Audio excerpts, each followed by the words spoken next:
Everyone, in front of me is Huawei Nova 12 SE, and let me show you how to change keyboard language.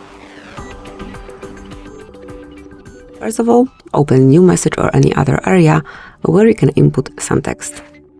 So this is the panel that we need to open. Now tap on More icon, select Settings, Mark Languages, and here just pick the language that you want to apply as keyboard language. So you can either scroll all the way down till you find it, or you can mark on search button and provide the language that you want to use.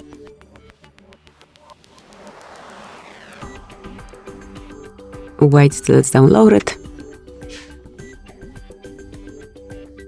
And now it is active. You can stay with both languages or you can remove some of them, but let me stay with both. Now let's go back. And now you will have access to both languages here. Just choose the one that you want to use right now. So that's it. That will be all. Thank you for watching. Please subscribe to our channel and leave the thumbs up.